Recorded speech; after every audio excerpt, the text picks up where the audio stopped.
နေ့တော့ကျွန်တော်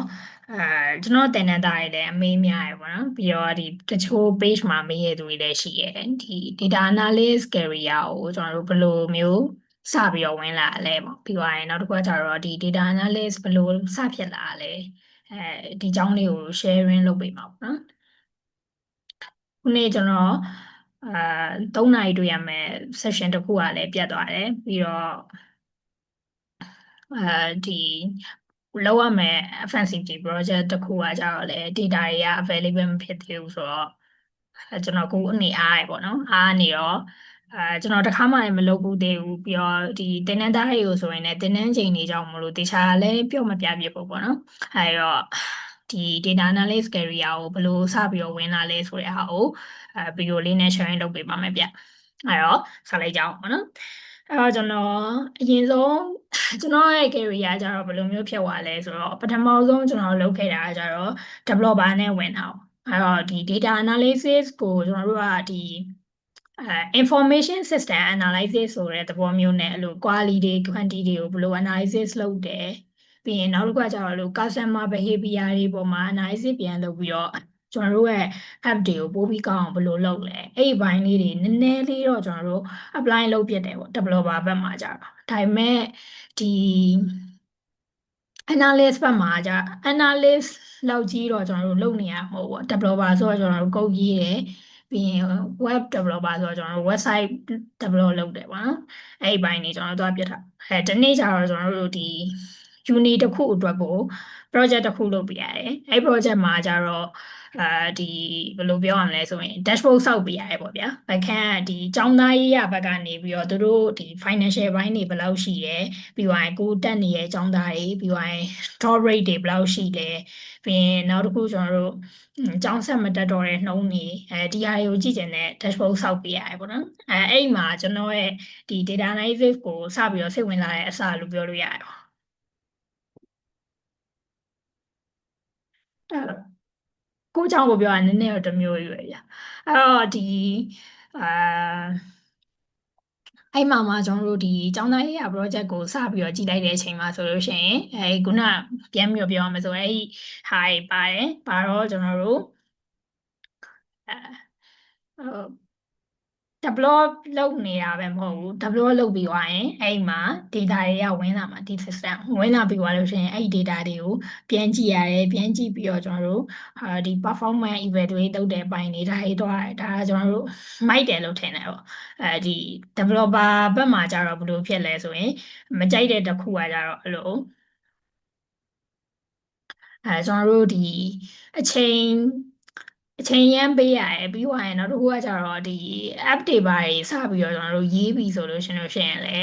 ဒီ app က app process တွေကတချို့ဟာတွေဆိုလို့ရှိရင်အဲ့လို repeat ဖြစ်နေရလို့ကျွန်တော်စိတ်ထဲမှာခံစားရတယ်ပေါ့နော်အဲတိတ်ပြီးတော့ကျွန်တော်အတွက်စိတ်ဝင်စားဖို့မကောင်းဒါပေမဲ့ analysis လုပ်တာကြောင့်မတူဘူးပေါ့ data ပေါ်မှာမူတည်ပြီးတော့အဲ့လို behavior အမျိုးမျိုးကိုစဉ်းစားရတာဘာညာ root cause ရှာရတာအဲ့ဒါတွေကိုကျွန်တော်ကကြိုက်တာဆိုတော့ဒီဟာတော့ဒါစိတ်ဝင်စားရပေါ့ဒါပေမဲ့ career transition လုပ်ချင်လောက်တဲ့အထိတော့ကျွန်တော်မဖြစ်သေးဘူးပေါ့နော်အဲ့ကနေမှဒီ developer အဲကုမ္ပဏီအဲ့ပထမဆုံးအလုပ်ကနေကျွန်တော်တို့ထွက်တယ်ထွက်ပြီးတော့ဒီဒုတိယအလုပ်ပြောင်းဖို့အတွက်အလုပ်တွေစလျှောက်တယ်ပေါ့ဒါပေမဲ့အဲ့ developer အလုပ်မရခင်မှာပဲကံကောင်းတာလားတော့မသိဘူးပေါ့ဗျဒီကျွန်တော်နဲ့ပြီးတဲ့အမတယောက်ကနေပြီးတော့ data analyst ဘက်ကိုစိတ်ဝင်စားလားဆိုပြီးတော့ပြောရဲပေါ့အဲ့တော့အဲ့ကနေမှဘာလို့စပြီးတော့လုပ်ဖြစ်သွားလဲဆိုရင်ဒီခုကျွန်တော်ပြထားတဲ့ကုမ္ပဏီမှာ data analyst အနေနဲ့စပြီးတော့ဝင်ပြသွားရပါဝင်ပြသွားတော့အဲကျွန်တော်ဘာမှမသိပေါ့ interview မှာကျတော့သူကတစ်ဆင့်ပဲရှိတယ်ပြီးရင်ဒီတစ်ဆင့်မှာကျွန်တော်တို့ Excel test ဖြေရတယ်ပြီးရင် Excel test ပေးပြီးသွားလို့ရှိရင် manager ကချက်ချင်းကျွန်တော်တို့ result ကိုသိရတယ်ပေါ့ခုဖြေပြီးသွားပြီဆိုလို့ရှိရင်မခံဘူးခန့်မယ်တခါလေးပြောလိုက်တာပေါ့အဲ့လိုမျိုးဟာမျိုးပေါ့နော်အဲ့တော့ Excel ဆိုတာကျွန်တော်ဘာမှမလုပ်ဘူး Excel နဲ့ပတ်သက်ပြီးတော့လည်းကျွန်တော်သိတာဘာမှမရှိအဲ့လိုမျိုးဖြစ်နေရပါကျောင်းမှာတော့ကျွန်တော်တို့ဒီ Office Development ဆိုပြီးတော့အဲ Microsoft Word တို့အဲ့ဒီဟာတွေတော့ကျွန်တော်တို့နည်းနည်းသင်ရတယ်ပေါ့ဒါပေမဲ့အဲ့လောက်ပဲရှိရဒီ Excel နဲ့ပတ်သက်ပြီးတော့ကျွန်တော်ဘာမှမသိဘဲနဲ့ interview ရောက်သွားတယ်ရောက်သွားပြီးတော့ အာ Excel test တွေကိုဖြေရတယ်ဖြေရတော့ကျွန်တော်ဘာ formula သုံးရမလဲဒီမသိဘူးဒါပေမဲ့developer ဘက်ကလာတာမို့လို့ဒီ function တွေကိုတော့အဲ့လိုဖြစ်နိုင်ခြေရှိတဲ့ဟာတွေကို guess လုပ်ပြီးတော့ရေးလို့ရတယ်ပေါ့နော်အဲ့မှာအဲ function တွေဒါပေမဲ့လည်းအဲ့လိုမျိုးတိတ်ပြီးတော့လဲ function တွေကျွန်တော်မသိဘူးမသိတော့အဲ့လို ChatGPT ကနေပြီးတော့အဲ့လိုခွင့်မပြုထားရင် ChatGPT ကနေရှာပြီးတော့အဲ့လိုရေးလိုက်တယ်ပေါ့နော်အဲအဲ့မှာ ChatGPT သုံးလို့မရဘူးဆိုပြီးတော့ system manager ကပြောရဲပြောပြီးလည်းပြီးတော့ကျွန်တော်ဘာ function တွေရှိရဲဆိုပြီးတော့အဲညနေ9နာရီလောက်ထိဖြစ်မဲ့ထင်တယ်အဲ့လောက်ထိမနက်7လောက်ကနေစလိုက်တာ9နာရီလောက်မှကျွန်တော်ကိုပြန်လှော်တာပေါ့နော်အဲ့မှာသင်ပေးသွားတဲ့ formula တွေအဲ့မှာကျွန်တော်ရဲ့အစဒီ Excel formula တွေစပြီးတော့ရင်းနှီးရဲ့အပိုင်းအဲ့ကနေမှကျွန်တော်တို့ဒီအလုပ်ရောက်သွားတယ်ပေါ့ဗျာအမကိုလည်းအမခံနေပါထားပြီးတော့ထားပါတော့ကျွန်တော်ကိုအလုပ်ခံလိုက်အဲ့တော့ဒီအလုပ်ရောက်သွားတယ်ဒါပေမဲ့အဲ့အလုပ်ရတဲ့အထိကိုကျွန်တော်အနာလေးဖြစ်တယ်လို့မခံစားဘူးပေါ့ဘာလို့ဆိုကျွန်တော်ဘာမှမသိသေးဘူးဘာတကယ်ကိုဘာမှမသိသေးတဲ့ analysis နဲ့ပတ်သက်လို့ရှိရင် statistic ကိုလည်းသိလာတော့ကျွန်တော်ဟိုဒီ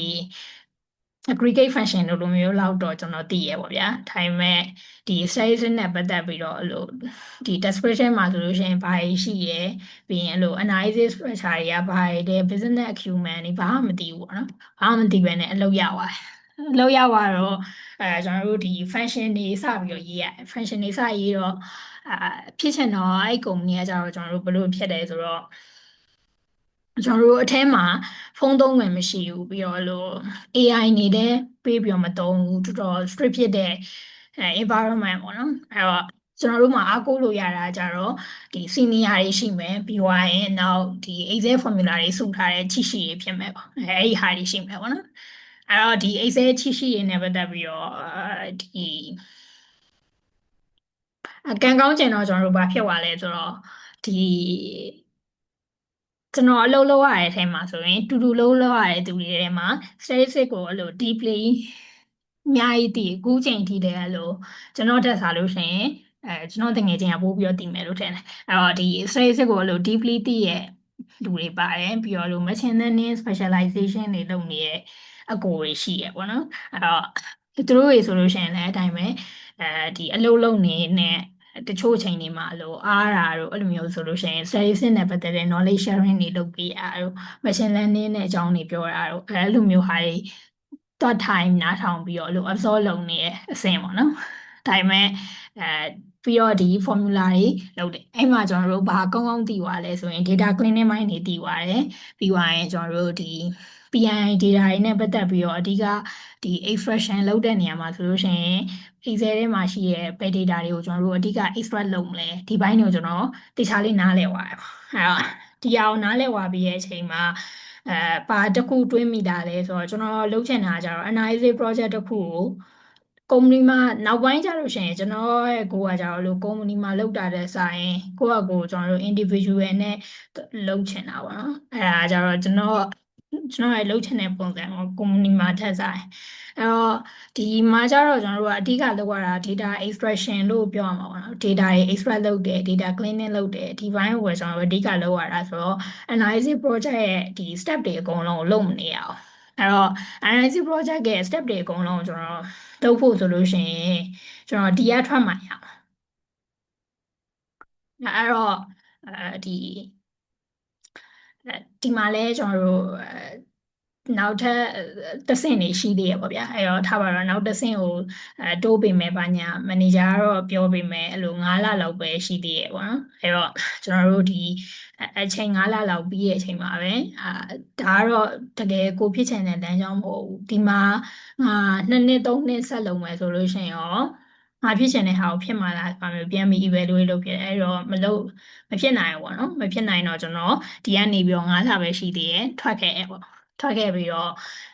အဲ့ချိန်ကျမှတကယ်ကျွန်တော် analysis ဖြစ်ဖို့ analyst ဖြစ်ဖို့တကယ် analyst အနေနဲ့တိကျလေးလုပ်ငန်းဝင်နိုင်တဲ့အထိ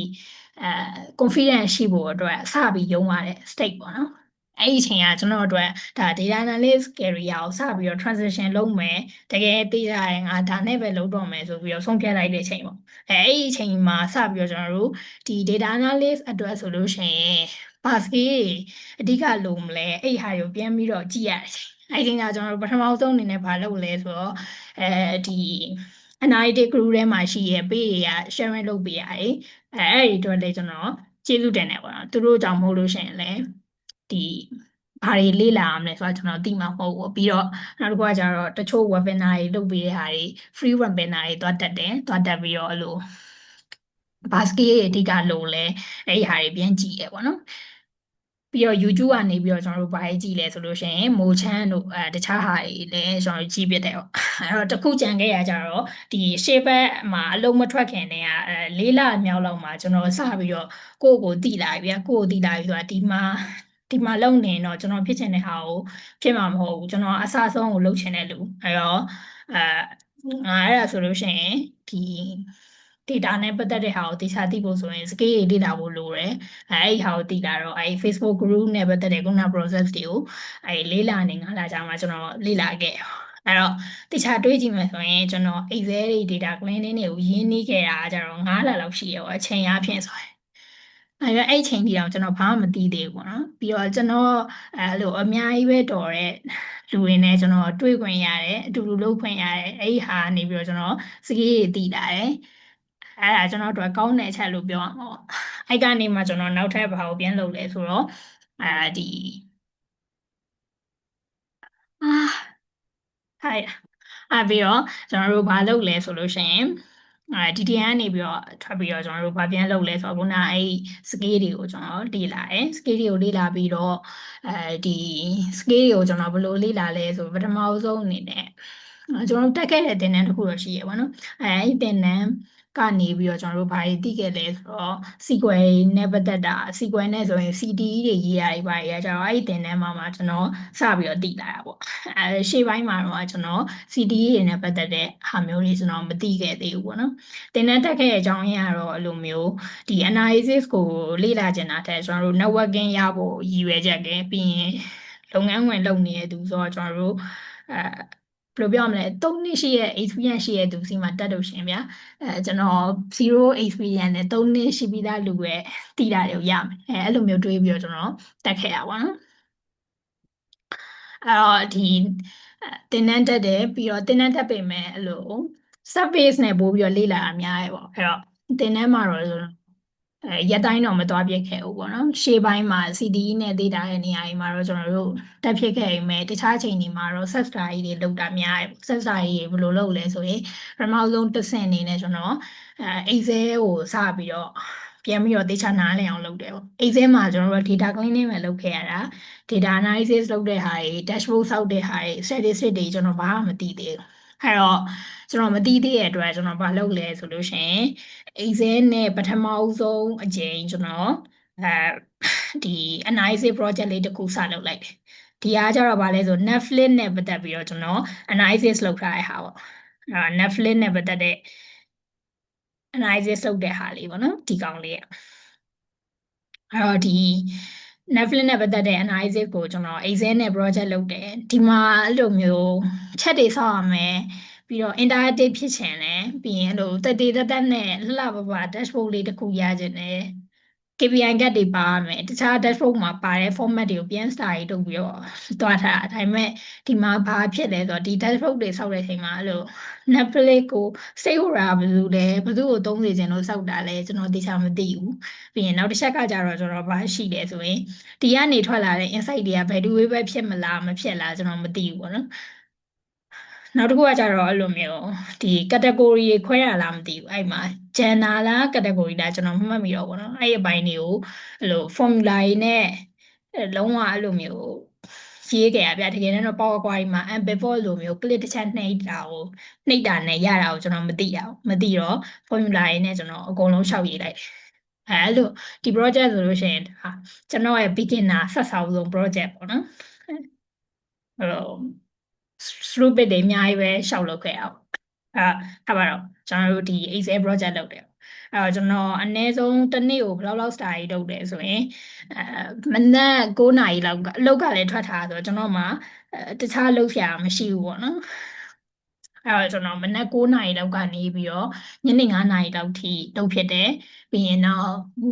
ည9နာရီလောက်ကနေပြီးတော့ကျွန်တော်17နာရီလောက်ထိလုပ်ဖြစ်တယ်ပေါ့နော်အဲ့တော့မနက်9နာရီကနေပြီးတော့ဆိုတော့ဗျာ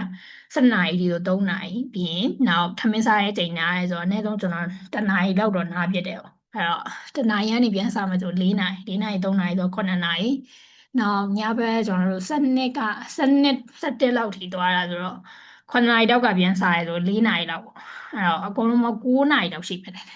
တနေ့ကိုကျွန်တော်ရဲ့စာရီလုပ်ချိန်က9နာရီလောက်ရှိတယ်ပေါ့နော်အဲ့ပြီးတော့ကျွန်တော်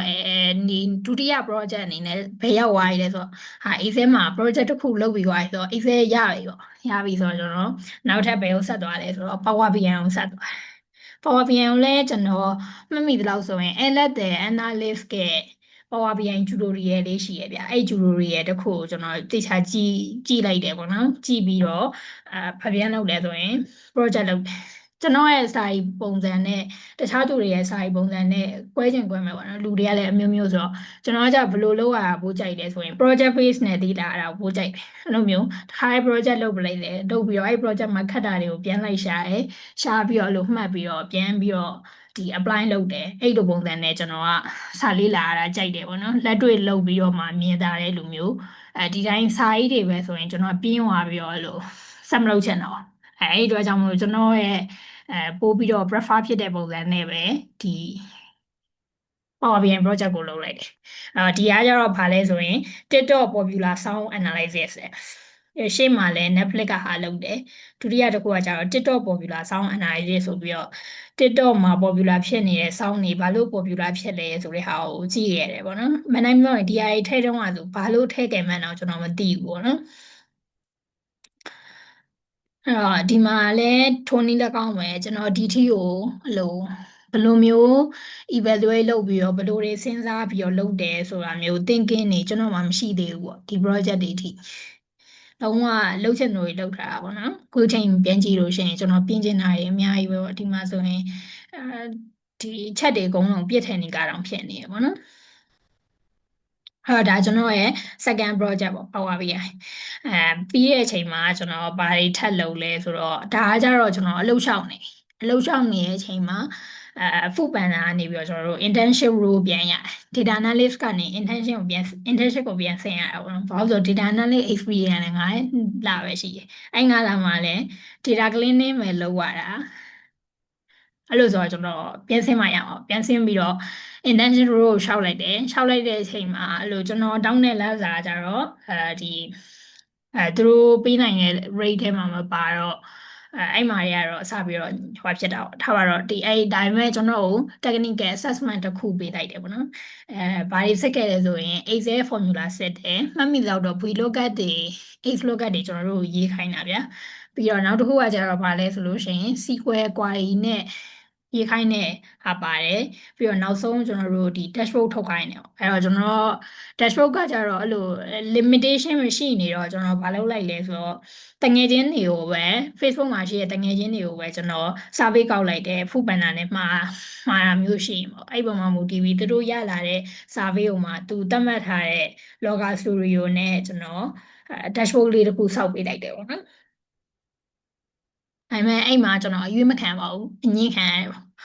အဲ့တော့ဒီမှာဆိုလို့ရှိရင်လည်းကျွန်တော်တို့ဒီချက်တွေထုတ်တယ်ပေါ့နော်ချက်တွေထုတ်တယ်ပြီးတော့ဒီ question တွေပေါ်မှာပဲလိုက်ပြီးစုလိုက်တာဒါပေမဲ့ဘာတွေ pain point ရလဲဘာအဓိကသိသွားလဲဆိုတော့ insight ကိုကျွန်တော်မသိဘူးပေါ့ဒီတိုင်းပဲကျွန်တော်ချက်တွေပဲထုတ်လိုက်သလိုပဲဖြစ်သွားတယ်ဒီ project ကလည်းအဲ့တော့ဒါတက် project ပေါ့ကျွန်တော်ပြောချင်တာကကြတော့ခုထိကျွန်တော်လုပ်လာတဲ့ project ခုပြလိုက်တာမှာဆို3ခုလောက်ရှိသွားပြီဒါပေမဲ့အဲ့3ခုလုံးကperfect လည်းမဖြစ်ဘူးပြီးသွားရင်နောက် error တွေလည်းအများကြီးပဲခုချိန်ပြန်ကြည့်ရင်တော့မှလွဲနေရရှိရယ်ပြီးရင်နောက်တစ်ခုကျွန်တော်တို့ဘာရှိတယ်ဆိုလို့ရှိရင် insight အရေးအကြီးဆုံးဖြစ်တဲ့ဟာဘာလဲဆိုတော့ဒီ analysis လုပ်တဲ့မှာ depth မရှိဘူးပေါ့နော်ဒီဘာ insightful ဖြစ်လဲဆိုတဲ့ဟာမျိုးမတွေ့ရဘူး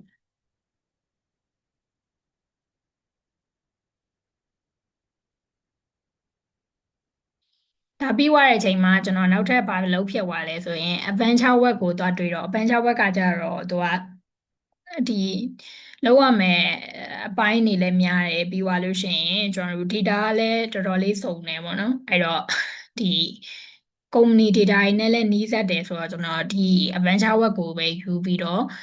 ဘိုးနာပြောသလိုပဲဒီမှာရေးထားသလိုပဲ sales data analysis လုပ်လိုက်တယ်ဒီမှာတော့ကျွန်တော်ဘယ်လိုလုပ်ခဲ့လဲဆိုရင် SQL နဲ့ Power BI ကိုသုံးပြီးလုပ်လိုက်တာပေါ့နော်ကျွန်တော်တက်ခဲ့တဲ့သင်တန်းမှာ SQL ကနေ Power BI ကိုဘယ်လိုချိန်လဲဆိုတဲ့ဟာလေးပါတယ်ပေါ့နော်အဲ့ကနေမှဒီ SQL နဲ့ Power BI ကိုချိန်ပြီးတော့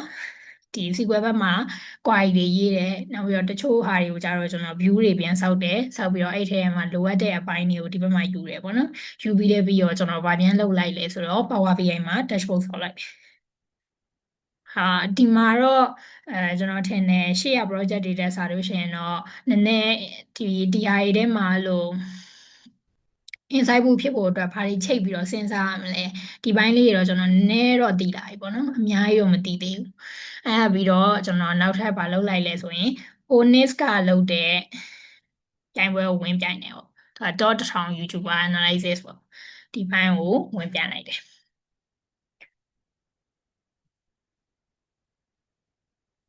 အာ Onic ကထုတ်တယ် Onic ကလုပ်တယ်ကျွန်တော်တို့ top 1000 YouTuber analysis ကိုဝင်ပြန်လိုက်တယ်ပြန်လိုက်တဲ့အချိန်မှာသူကကျွန်တော်တို့ဟိုနဲ့ screenshot နဲ့တင်ခိုင်းတာမသိဘူးအဲ့တော့ကျွန်တော် screenshot ပြန်ရိုက်ပြီးတော့တင်လိုက်တယ်ပေါ့ဒီမှာကြည့်လိုက်လို့ရှိရင် data တွေတော့မရှိဘူးဖြစ်နေအဲ့ data တွေမရှိတဲ့အတိုင်းကျွန်တော်တင်လိုက်တာပေါ့နော်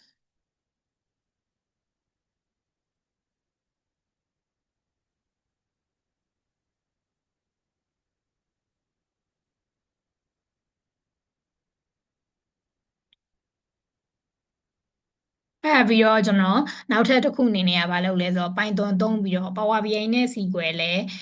ကျွန်တော်စကေးအနေနဲ့ဆိုလို့ရှိရင်တော့ရပြီပေါ့ဗျာPower BI နဲ့ SQL နဲ့ဒီ technical ဘိုင်းရတော့ကျွန်တော် analysis ဆိုတာ dashboard တွေပေးလုပ်တတ်နေပြီပေါ့နော်ပေးလုပ်တတ်နေပြီဆိုတော့ကျွန်တော်နောက်ထပ်ဘာလုပ်လဲဆိုတော့ Python ဘက်ကိုလှည့်ပြီးတော့ Python ဘက်ကကျွန်တော်တို့ data cleaning ဘိုင်းနဲ့ဒီ analysis ဘိုင်းကိုလုပ်တယ်ပေါ့နော်ဒီမှာပြောထားတယ်ကျွန်တော်တို့ pandas လို့ NumPy တို့ Matplotlib တို့ Seaborn တို့ဒါတွေသုံးပြီးတော့ visualize လုပ်တယ်ဗျဒါကြတော့ကျွန်တော်ရဲ့ Python project ပေါ့နော်အဲ့တော့ဒီ Python project ကကြတော့ကျွန်တော် K-drama analysis ကို K-drama ဒါတွေကိုစုထားတဲ့အပိုင်းကိုကျွန်တော် analysis လုပ်တာဒီမှာလည်းဒီတိုင်းပဲကျွန်တော်ဘယ်ဟာကိုပြန်ပြီးတော့ reference ယူပြီးလုပ်တာလဲဆိုတော့ Simplilearn ဆိုရဲ YouTube မှာရှိရဲ့ဒီ football analysis ဆိုတာလေးရှိတယ်ပေါ့နော်အဲ့တော့ဒီ football analysis tutorial ကိုကြည့်ရဲကြည့်ပြီးသွားလဲကြည့်ပြီးသွားအောင်ဒီသူနဲ့မတူတဲ့ data set တစ်ခုကိုယူပြီးတော့သူ့လိုမျိုးကျွန်တော် analysis ပြန်လုပ်ကြည့်ရပါတော့။ဒါပေမဲ့ဒီမှာလည်းဒီတိုင်းပဲအရင်ကြီးအဲ့လို analysis ကိုစဉ်းစားလိုက်တာထက်ဘယ်ဟာတွေကို line သုံးဒီမှာဆိုအချိန်နေနဲ့ပတ်သက်ရင် line ချက်ကိုသုံးတယ် interpretation တော့ကျွန်တော်ကောင်းအောင်မလုပ်ခဲ့ဘူးဗျာ။ဒီ project လုပ်ဖြစ်သွားတယ်ပေါ့နော်။အဲ့ project တွေလုပ်နေတဲ့အတွင်းမှာကျွန်တော် interview တွေဖြေတယ် interview တွေဖြေတယ်အလုပ်တွေလျှောက်တယ်ပေါ့နော်အလုပ်တွေလျှောက်ပြီးမဲ့တချို့ဟာတွေじゃဘယ်လိုဖြစ်လဲဆိုတော့အဲ့လိုသူတို့ဘက်ကညင်းတာရည်လည်းရှိရယ်ပြီးရင်နောက်တစ်ခုကကြတော့လို့ကျွန်တော်ဘက်ကအဆင်မပြေရည်လည်းရှိရယ်ဘယ်လိုမျိုးလဲဆိုတော့တချို့ကုမ္ပဏီတွေကကြတော့တစ်ပိုင်းကိုပဲ focus ထားပြီးတော့ကျွန်တော်လုပ်ရမှာအဲဒါဆိုရင်ရှေ့ကကျွန်တော်လုပ်ခဲ့တဲ့ဟာနဲ့တိတ်မကွာဘူးဖြစ်နေရပါတော့အဲတော့ကျွန်တော်တစ်ပိုင်းပဲလုပ်မယ်ဆိုရင်နှစ်တည်ကြာလဲကျွန်တော်ဖြစ်ချင်တဲ့ဟာဖြစ်လာမှာမဟုတ်အဲ့တော့ကျွန်တော်တစ်ပိုင်းပဲလုပ်ရတဲ့ဆိုင်အကုန်လုံးလုပ်ရမယ်ဟာမျိုးပြန်ပြီးယူလိုက်တာပေါ့အဲ့တော့ဒီတကယ်ခေါ်တာကျတော့အဲ့မှာစီနီယာခေါ်တာဒါပေမဲ့ကျွန်တော်လှုပ်ဖြစ်သွားတာကျတော့ဒီဂျူနီယာနဲ့ကျွန်တော်တို့ဝင်ပြစ်သွားတယ်ပေါ့နော်ဒါပေမဲ့စီနီယာလည်းထပ်မခေါ်ဘဲနဲ့ကျွန်တော်အဲ့မှာအလုပ်ရခဲ့ပေါ့ပြောမယ်ဆိုရင်3နှစ်5နှစ်လောက် experience တောင်းထားတဲ့အလုပ်ကိုတွားလျှောက်တာပေါ့နော်ပြီးရင်ဖြေရတဲ့ test ကလည်းအဲ့3နှစ်5နှစ်သမားရင်းနဲ့ test ကတူတူပဲပေါ့ဒါပေမဲ့ဘာလို့ဒီကျွန်တော်ကိုရွေးသွားတယ်ပေါ့နော်ထားပါတော့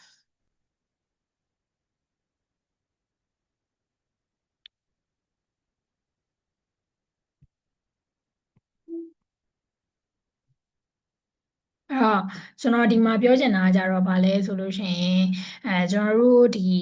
data analysis ကိုလုပ်တဲ့နေရာမှာဆိုလို့ရှိရင်အဓိကအရေးကြီးတာကတော့ကျွန်တော်ထင်တာ career တစ်ခုကို transition လုပ်ပြီးဆိုလို့ရှိရင်စိတ်ကအရေးကြီးဆုံးပဲပေါ့နော်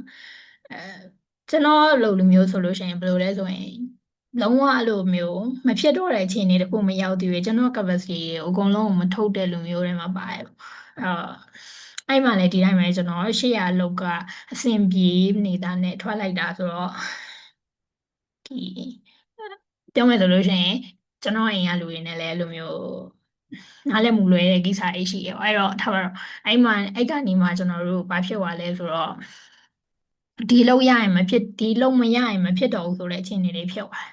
တယ်လေဒါနဲ့လည်းမဖြစ်ရင်မဖြစ်တော့ဘူးတခြား option မရှိတော့ဘူးဆိုတဲ့အချိန်မှာဒါကိုပဲအာရုံစိုက်ပြီးတော့လုပ်ဖြစ်သွားတာအဲ့ဒီတခုပေါ့နော် give up တွေဖြစ်နေပြီဆိုရင်ကိုယ့်ကိုပြန်ပြီးတော့ evaluate လုပ်ကြည့်ပါဗျဘာလုပ်ကြည့်တယ်လဲဆိုရင်တကယ်ဒီလုံးမရတော့တယ်မဖြစ်တော့တဲ့အခြေအနေမဟုတ်ဘူးလားဟုတ်လားပေါ့တကူကျွန်တော်တင်တဲ့ထဲမှာဆိုရင်လည်းကျွန်တော်တင်တဲ့သားတရုပ်ဆိုရင်ကျွန်တော်ထက်အမြင်နဲ့စောပြီးတော့ရောက်တယ်စောမှာဆိုလို့ရှိရင်လည်းပြီးရင်နောက်တစ်ခုကကျတော့အတန်းကိုမပြတ်ဘူးနော်သူကိုယ်တိုင်ကလည်း9 to 5လုပ်နေအောင်စဉ်းစားကြည့်ဗျာ9 to 5လုပ်နေတဲ့သူကတနင်္လာနေ့တောက်ကြနေ့အထိနေ့တိုင်းတက်နိုင်ဖို့ဆိုတာတကယ်မလွယ်ဘူးပေါ့နော်ပြီးတော့ကျွန်တော်တို့တင်တာတွေကကြတော့ရှေ့ပိုင်းမှာတော့ basis တွေသွားပေမဲ့နောက်ပိုင်းတွေကကြတော့အရင် thinking analytical thinking တွေလောက်ရတော့မနိုင်ပြောရင်ကျွန်တော်တို့နှစ်ဖက်လုံးကပင်ပန်းနေပေါ့နော်တရက်မှာထားအဲ့တင်တဲ့သားဆိုရင်အမြင်လုံးဖြစ်တယ်ပေါ့ဒါပေမဲ့သူပြောပြတာလေးကျွန်တော်နားထောင်ပြတာကြတော့သူကဘယ်လိုမျိုးဖြစ်လဲဆိုရင်သူကူးလုံးနေရဲ့အလောက်ကကြတော့ AI ကတစ်ချိန်မဟုတ်တစ်ချိန်မှာ replace လုပ်နိုင်တယ်ပြီးတော့ရှေ့မှာလည်းသူတို့ကုမ္ပဏီမှာအဲ့လို lay off လုပ်လိုက်တဲ့လူတွေရှိအဲ့တော့ဒီ data analyst အနေနဲ့အလုပ်ပြမှာဖြစ်မယ်ဆိုတော့အခြေအနေဖြစ်သွားပြီအဲ့တော့ဒီဟာဖြစ်ဖို့ဆိုရင်လုံးမပဲရမယ်တခြား option မရှိဘူးအဲ့ဒီအတွက်ကြောင့်မို့သူကဒီ consistent ရှိနဲ့လုပ်နိုင်တာပေါ့နော်အဲ့တော့ကျွန်တော်တို့မှလည်းတကယ်လို့အဲ့လို given ဖြစ်နေတယ်ဆိုလို့ရှိရင်အကြောင်းပြချက်တစ်ခုရှာကြည့်ပါဗျဒီလုပ်ကိုကျွန်တော်တို့လုံးမဖြစ်မှာမဖြစ်တော့ဒါမရရင်မဖြစ်တော့ဘူးဆိုတဲ့အခြေအနေဖြစ်နေပြီလားအဲ့ဒီဟာကိုကြည့်တင်တယ်ဗျနောက်ကျွန်တော်တို့ဒုတိယအချက်ကကြတော့ဗာလဲဆိုရင်ဒီဒုတိယအချက်ကကြတော့ကျွန်တော်တို့ဗာလဲဆိုတော့อืม consistency ရှိရမယ် give back မလုပ်အောင်ပေါ့ပြီးတော့give back လုပ်ချင်တဲ့ချိန်လေးရှိရဗျာဘယ်လိုမျိုးလဲဆိုရင်ကိုကျွန်တော်အတွက်က position ရဲ့ကိစ္စမရှိဘူး salary တော့ကျွန်တော်ဘယ်လောက်ရမှာဆိုတော့ဘယ်လောက်ရမှာဖြစ်မယ်ဆိုတော့ပမာ range တစ်ခုတော့ရှိရယ်ပြီးရင်နောက်တစ်ခုကျွန်တော်မှာပါရှိတယ်ဆိုရင်အဲ့အလုံးမှာလုပ်လို့ရှိရင်ကျွန်တော်အစဆုံးလုပ်ခွင့်ရှိရမယ်အဲအဲ့လိုမျိုး opportunity ရမယ်ပေါ့အဲ့နှစ်ခုတော့မဖြစ်မနေကျွန်တော်ရမှာဖြစ်မယ်အဲ့လိုမျိုးရှိရယ်ပေါ့နော်အဲ့တော့ဒီနှစ်ခု KPI ဒီနှစ်ခုနဲ့ကျွန်တော်တို့ meet မဖြစ်တဲ့အချိန်မှာဆိုလို့ရှိရင်ဘယ်လိုဖြစ်လဲဆိုတော့ depression ဖြစ်တယ်ပြီးရင် give up လုပ်ချင်လာတယ်ပြီးရင်နောက်ကျွန်တော်တို့တခြား problem တွေရောအများကြီးပဲပေါ့ဒါပေမဲ့ဒီစိတ်မရှိလို့ရှိရင်မရဘူးဗျာစိတ်ရှိမှဒီစိတ်ရှိမှပဲရမှာ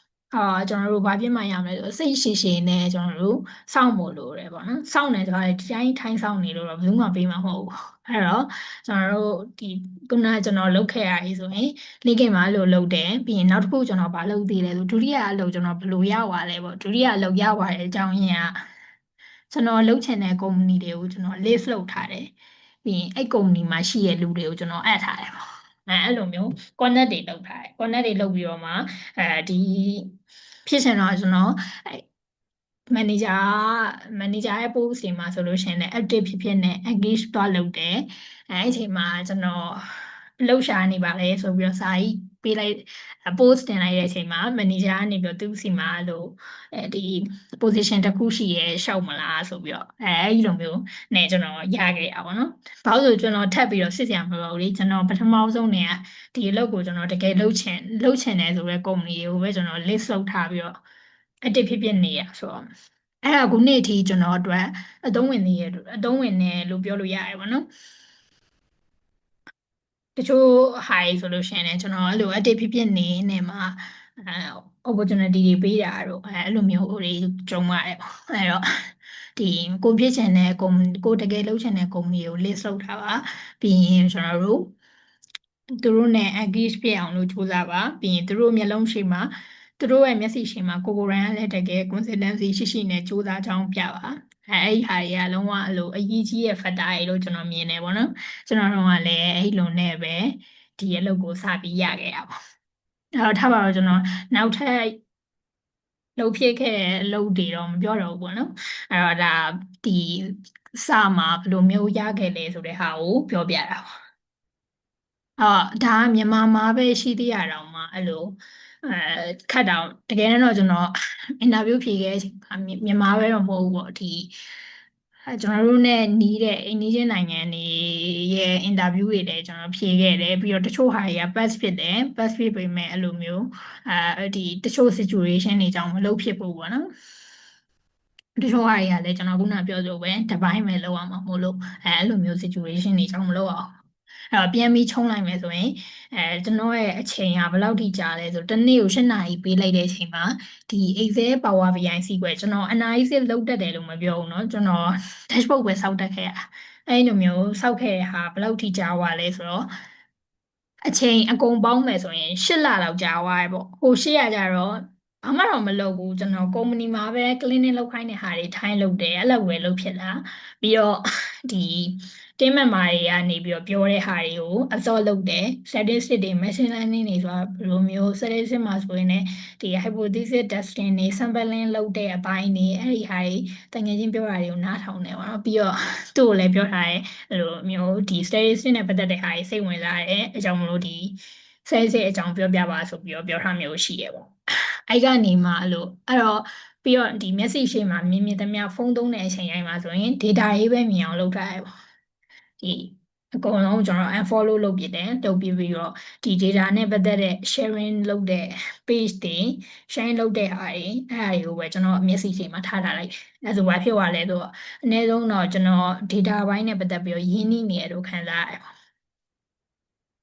အဲ့တော့ consistency ရှိပါပြီးရင် give up မလုပ်ပါနဲ့ပြီးရင်နောက်တစ်ခုကကျတော့အလုပ်ကိုရရဲ့အလုပ်ကိုဝင်မလုပ်စေချင်ဘူးပေါ့နော်အဲ့တော့တယောက်အချိန်နေတယောက်မတူတော့ကျွန်တော်အတွက်ကဒီဝင်မလုပ်ဝင်မလုပ်ဖဲနဲ့နေလို့ရတယ်ဆိုပေမဲ့ဝင်လုပ်ဖို့လိုတဲ့သူတွေလည်းရှိကောင်းရှိမှာပေါ့နော်အဲ့တော့တကယ်ကိုလုပ်ချင်တဲ့အလုပ်ဆိုလို့ရှိရင်တော့စိတ်ရှိရင်လည်းစောင့်ပြီးတော့အလိုအခြေအနေတစ်ခုကိုစောင့်တင်ပါတယ်ခုနကျွန်တော်လိုပဲပေါ့ကိုယ့်အကိုသတ်မှတ်ထားတဲ့ပေါ့နော် analyst ဆိုလို့ရင်လည်းဘယ်လို analyst ဖြစ်ချင်လဲပေါ့ဘာလို့ဆိုအချိန်ကြာလာရင်လည်းမြတ်ကျွန်တော်သိတာကြတော့ experience ဆိုတာရည်ရရင်လည်းမဆိုင်ဘူးဗျ experience ရည်ရများတိုင်းလည်းကျွန်တော်တို့ဒီ analysis မှာအကုန်လုံးသိပြီးတော့လုပ်ဖြစ်နေရမျိုးဟုတ်ချင်မှဟုတ်မယ်ခုနလိုမျိုးတစ်ပိုင်းပဲကျွန်တော်တို့လုပ်ရတဲ့သူကတစ်ပိုင်းမှတော့ကျွမ်းကျင်နေမယ်ကျန်တဲ့ဘိုင်းတွေမှာအားနည်းနေရမျိုးဖြစ်တဲ့ကောင်ဖြစ်နိုင်တယ်ပေါ့နော်ဒါမှမဟုတ် comfort zone တွေကမထွက်နိုင်တာဒီလိုမျိုးတွေဖြစ်နိုင်တယ်ပေါ့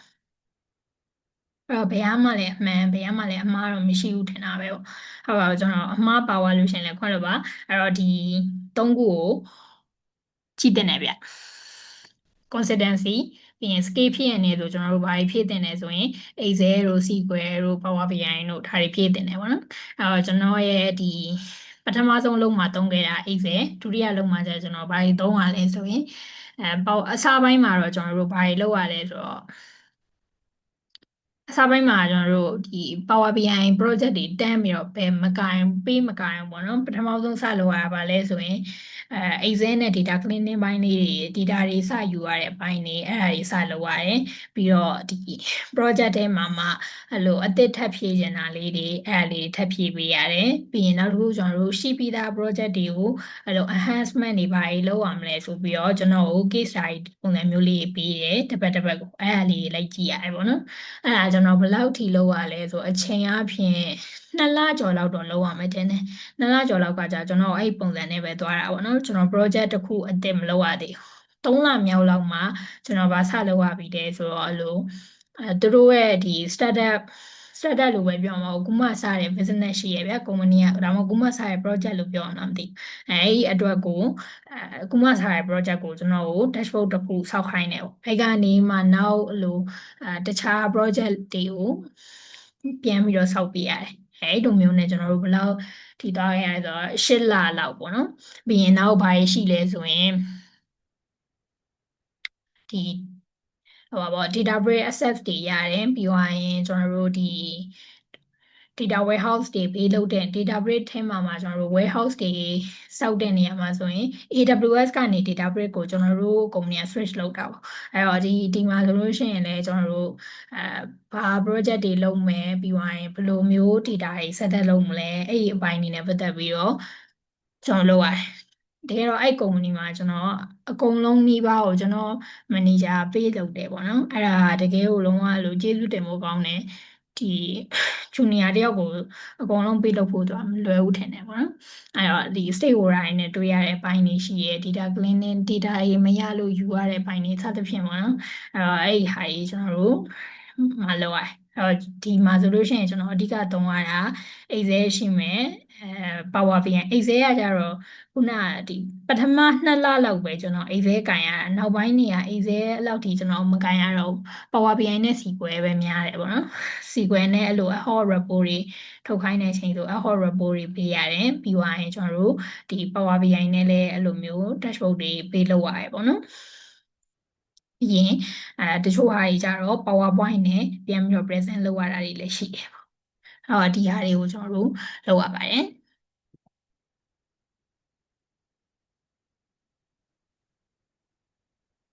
ဒီနေ့တော့ဒီလောက်ပါပဲဗျအားလုံးကျေးဇူးပါ